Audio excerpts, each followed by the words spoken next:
Praise the lord. దేవుని పరిశుద్ధ నామానికి మహిమ కలుగునుగాక.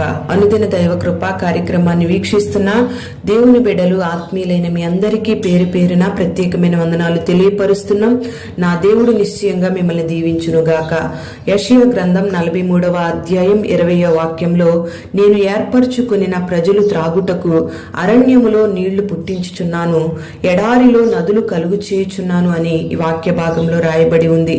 ఇక్కడ అరణ్యము అంటే ఏ మనుష్యుడు అరణ్య ప్రాంతంలో కనబడడు, ఏ సహాయము కూడా దొరకని అనుభవం. ఎడారి అంటే నీటి బొట్టు కూడా కనబడని ప్రాంతం. అలాంటి ప్రాంతంలో నీటిని కలుగు చేస్తానని, నదులను పుట్టిస్తానని దేవుడు తన ప్రజలకు వాగ్దానం ఇస్తూ ఉన్నాడు. ప్రియ దేవుని బిడ్డలారా, ఇక్కడ ఈ వాక్య భాగాన్ని మనం గమనించినట్లయితే, నేను ఏర్పరచుకుని ప్రజలు త్రాగుటకు అని అంటున్నాడు. ప్రియ దేవుని బిడ్డలారా, మరి దేవుడు నీకు నీటి ఓటలను పుట్టించాలంటే, నీ దాహము తీర్చబడాలంటే, నదులు నీ జీవితంలో కలుగు చేయాలంటే, నీ జీవితం ఎప్పుడు నీటి ఓటగా ఉండాలి అంటే, నువ్వు దేవుని ప్రజగా మార్చబడాలి, దేవుని బిడ్డగా మార్చబడాలి. దేవుని ఇష్టాన్ని చేయడానికి, దేవుని చిత్తాన్ని జరిగించడానికి నువ్వు ఇష్టపడాలి. మరి దేవుని బిడ్డగా జీవించాలని దేవుని యొక్క ఉద్దేశం కూడా. ప్రియ దేవుని బిడ్డ, ఈ మాటలు వింటున్న నీ జీవితంలో, నీ బాధలలో, నీ సమస్యలలో ఏ మనుషుని సహాయం అందక నువ్వు ఉన్నావేమో, ఏ మనుష్యుడు కానరాని పరిస్థితుల్లో నువ్వు ఉన్నావేమో, అరణ్యం లాంటి, ఎడారి లాంటి అనుభవంలో, ఒంటరి పరిస్థితుల్లో నువ్వు కొనసాగుతూ ఉన్నావేమో. మరి దేవుని ప్రజగా నువ్వు ఉండడానికి ఇష్టపడినట్లయితే, ఎడారి లాంటి బ్రతుకును దేవుడు ఏదేనుగా మార్చబోతున్నాడు. అరణ్యపు లాంటి అనుభవాన్ని నీటి ఓటగా దేవుడు మార్చబోతున్నాడు. మరి పరిశుద్ధ గ్రంథంలో హాగరును మనం గమనిస్తే, హాగరు ఒంటరిగా అరణ్యంలో నిలిచి ఉన్నప్పుడు, త్రాగటానికి నీళ్లు లేక ఏడుస్తూ ప్రభువు సహాయం కొరకు, ప్రభువు కొరకు కనిపెట్టినప్పుడు, ఏ ఆధారము లేని హాగరుతో దేవుడు మాట్లాడాడు. నీటి ఓటలను పుట్టించి హాగరు యొక్క దాహాన్ని దేవుడు తీర్చాడు. అంతేకాకుండా హాగరుకు దేవుడు చక్కటి వాగ్దానం ఇచ్చాడు. నీ గర్భవాసము నుండి 12 మంది రాజులు బయటికి వస్తారని, అంతేకాకుండా నీ సంతానాన్ని దీవిస్తానని దేవుడు వాగ్దానం ఇచ్చాడు.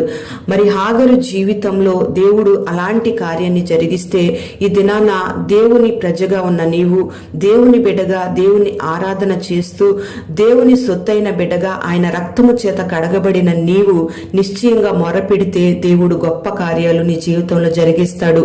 నీకు ఆరోగ్యం అరణ్యంగా మార్చబడిన, నీ కుటుంబంలో పరిస్థితులన్నీ అరణ్యముగా, ఎడారి లాంటి అనుభవాలుగా మార్చబడిన, నువ్వు కలవరపడాల్సిన పని లేదు. దేవుడు నిశ్చయముగా సమృద్ధి అయిన నీటి ఓటలను నీ కుటుంబంలో పుట్టించబోతున్నాడు. నీ కొరకు నదులను పుట్టించబోతున్నాడు. గొప్ప సమృద్ధిని దేవుడు కలుగు చేయబోతున్నాడు. నోటి నిండా నవ్వు కలుగు చేసి గొప్ప వాగ్దానాల్ని, దేవుడిచ్చిన ప్రతి వాగ్దానాన్ని నీ జీవితంలో దేవుడు నెరవేర్చబోతున్నాడు.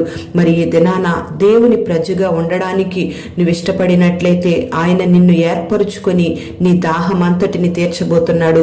అరణ్యం లాంటి నీ జీవితాన్ని, ఎడారి లాంటి నీ అనుభవాలను దేవుడు నీటి ఓటలుగా మార్చి నిన్ను ఆశీర్వదించబోతున్నాడు. దేవుడు మరి అట్టి కృప మీకు అనుగ్రహించునుగాక. ప్రార్థన. పరిశుద్ధుడైన తండ్రి, ప్రేమ కలిగిన దేవానికి స్తోత్రం చెల్లిస్తున్నాం. ఈ దినం ఈ మాటలు విన్న నీ బిడ్డలందరినీ కూడా మీరు ఆశీర్వదించండి. నేను ఏర్పరచుకొని ప్రజలు త్రాగుటకు అరణ్యంలో నీళ్లు పుట్టిస్తానని, ఎడారిలో నదులు కలుగు చేస్తానని మీరు సెలవిస్తున్నారు. ఈ దినాన ఈ మాటలు విన్న నీ బిడ్డల, నీ రక్తము చేత కడగబడిన నీ బిడ్డలందరినీ మీరు జ్ఞాపకం చేసుకోండి. నీ సహాయము కొరకు అరణ్యము లాంటి అనుభవాల్లో ఎవరైతే ఎదురు చూస్తూ ఉన్నారో ఆ బిడ్డలందరినీ మీరు జ్ఞాపకం చేసుకుని, నీటి ఓటలను బిడ్డల జీవితాల్లో మీరు కలుగు చేయండి. కుటుంబాలను నీటి ఓటలుగా మార్చండి.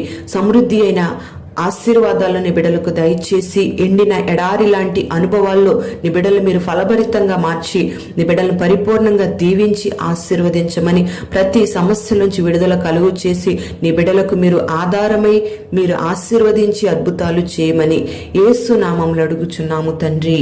ఆమేన్.